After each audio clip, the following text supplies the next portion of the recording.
Welcome to Bed Crime Stories Podcast. I'm your host, T. Hope you guys are having a great day. Just here with a little bed crime bite. Before I get into it, do me a favor, if after watching this or listening to it you find you enjoyed it or learned something, do me a favor, smash that like button.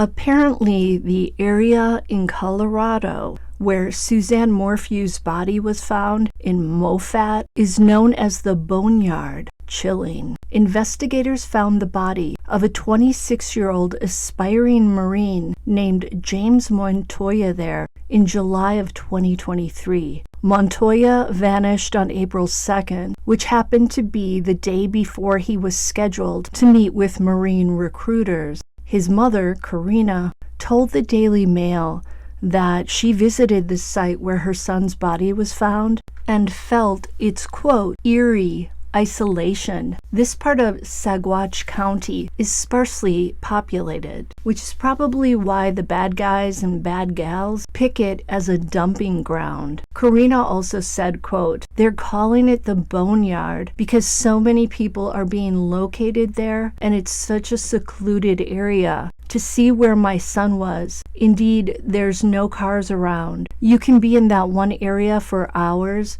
and not see anyone. Searchers stumbled on Suzanne Morphew's remains while looking for another missing woman, 55-year-old Edna Quintana, who was last seen in the area on May 3rd of this year. But guys, before we all start going down the road of these deaths being related in some way, or thinking that there's a serial killer on the loose, let's remember that people who do in other people often select remote, isolated places to dump the bodies. Case in point, Ocean Parkway in Long Island. While some of the bodies found there have been linked to alleged serialist Rex Heuermann, investigators don't believe all the bodies are the work of the same perpetrator. Why? Because they don't all convey the same modus operandi, or MO. Some of the bodies were intact, and some of them were in pieces, if you know what I mean.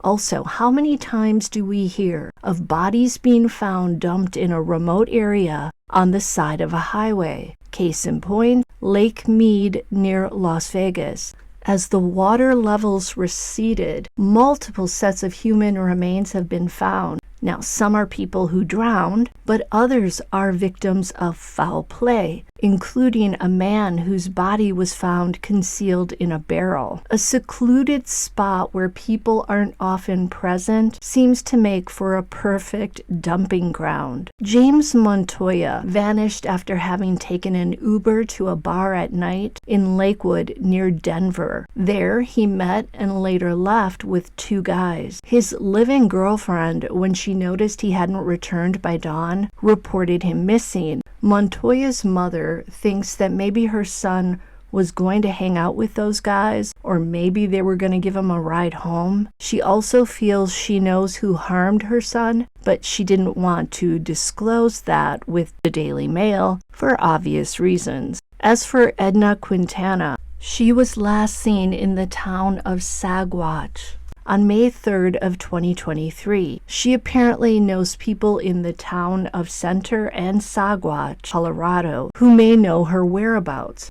Edna is said to have medical complications. It was while searching for Quintana that investigators basically stumbled upon Suzanne's remains on September 22nd. They say Suzanne's remains were in a shallow grave that perhaps over time and because of animal predators became scattered in a remote field near Moffat, and that's about 46 miles away from where her home was near Salida. The circumstances that have been made public about Suzanne's, Edna's, and James' disappearances make me think that these cases are unrelated. Suzanne also vanished in 2020. Edna and James disappeared this year in April and May. It sounds like Edna may have wandered out alone and gotten disoriented. Maybe she suffers from some medical issue perhaps dementia. I'm speculating, I don't know. As for James, when a person leaves a bar with 2 people and is never seen again, you have to track down those individuals and find out where they went with James and when they last saw him.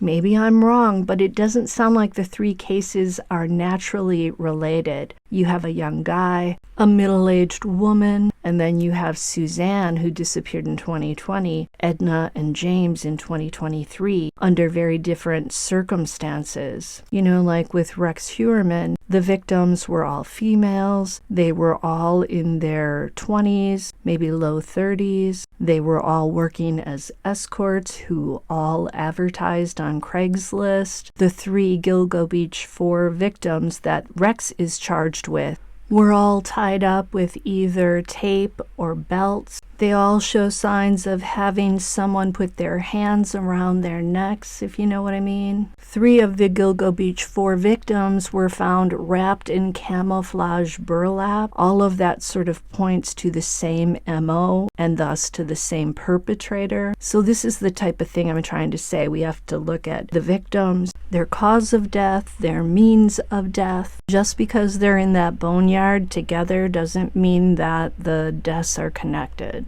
That's all for this bed crime bite. Hope you guys are having a great weekend, and I'll talk to you soon. Until the next time on Bed Crime Stories.